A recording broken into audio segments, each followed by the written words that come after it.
What's happening? Let's see, it's New Year's Day, so happy 2022, even though it feels no different. Probably won't change for a while. We all know that reasoning. Make it up, I don't care. So pretty much, yeah. I'd call it, I don't know. I mean, I still gotta do the case. I gotta do the grill shroud there.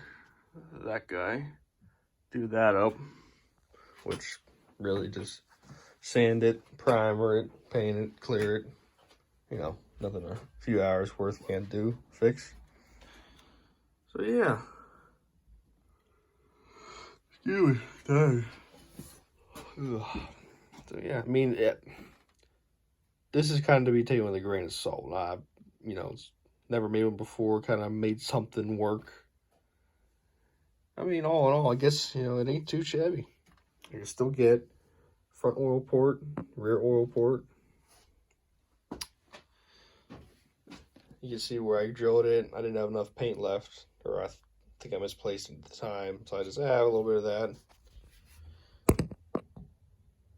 What those are is, according to my Ace hardware, is elevator bolts. They're real shallow and thinner than a carriage bolt, so that way I can bolt up, since this is recessed, bolt up from the bottom, because those studs were just junk. I had to cut them. So that way you can see the metal's pretty far gone, but I didn't want to destroy it. It's actually really good right down there. See if I can get that right there. There we go. Really good. So that one's really beneficial. This actually came off of Amazon. Not sure how I like it just yet. I mean, in theory, it works out good. It's supposed to be sound deadener / heat reflector. Because I noticed when I was using the Dynamat stuff, seemed to work just fine for sound deadening, but thermal, no way. Like the big Philco Ford Husky I got, I went out on a real muggy day. You could just see the whole blower area was totally sweating.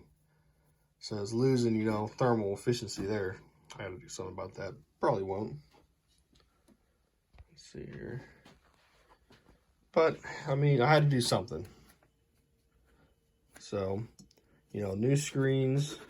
So that way, let's keep the bugs out. Sealed that, The reason I didn't do this is because I'm doing foam here. I might have to trim this, do the foam here. So let's see. Stainless hardware, holding it all in. The pan's all right. I left a few holes. So I was like, you know what? It's drainage holes. Like I got one there just because, and there is, one there. That's the lowest point in the pan. It'll drain there. Excuse me. But yeah. Now, before y'all get twisted on me, this, this is a start cap. Mine's blanking out. Overload for the compressor and the relay for taking the start winding out and the start cap out. 3-in-1 Supco.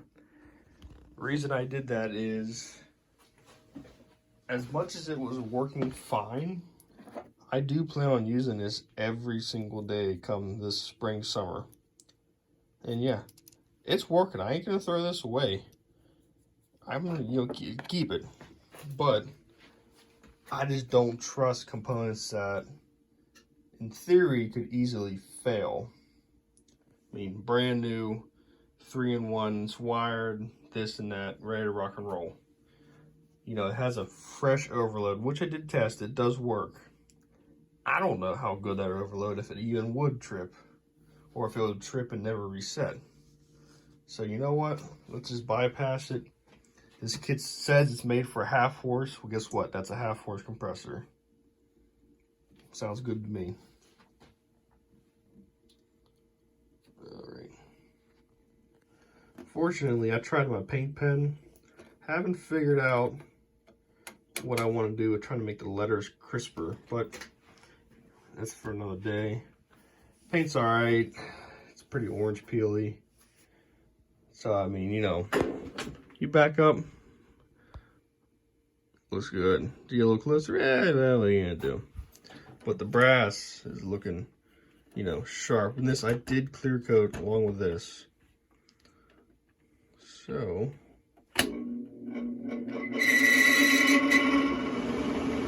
yeah, I can't figure that out. Motor's plenty oiled. I don't know if it just needs to run in. It's only got maybe 40 minutes worth of run time on it since I put it together. I mean, you can see it ain't hitting nothing. I mean, just the bearings, you know. I figure it's for 53. It's got to work itself in. One more year and I've been friggin' 70 years old. So there you go. Come on now.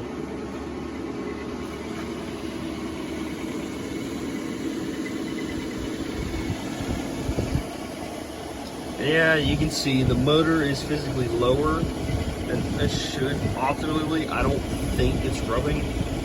I'm taking my pick and I was able to feel between the shaft and the shroud. So, you know, just put some time on it and see where it falls. So there's my motor amp.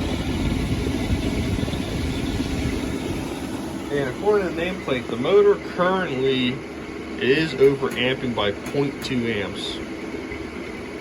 So I've been keeping an eye on it.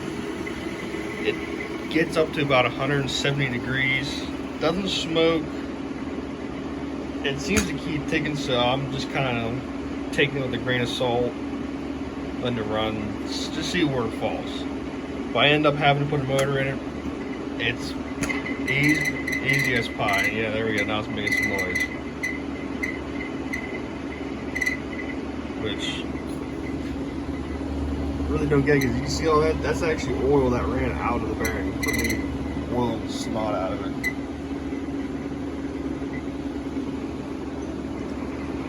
So let's see. I'll turn this down. Thermostat off.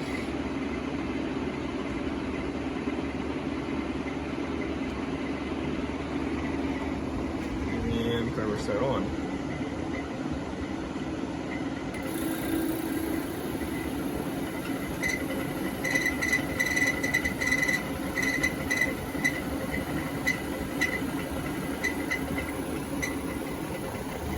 As the air conditioner guy would say, typical ass, very quiet.